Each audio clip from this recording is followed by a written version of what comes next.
Добър ден! Намираме се в Румъния. За да видим, че в Румъния има тук кошче.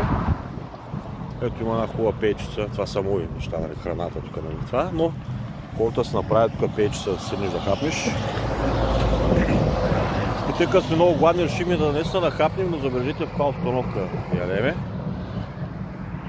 Ето, това е Румъния. По-нататък ще ви покажа, може би, как изглежда Австрия, Германия, нататък другите държави. И една държава, която културата на хората е такава, не знам какво би могла да изисква.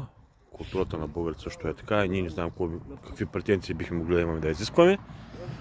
Може би други държави, които имат малко по-добра култура, затова живеят по-добре, имат по-добра икономика, защото могат да имат някакво покритие. Тук ганчовска мизерия. Ганчовска мизерия в Румъния.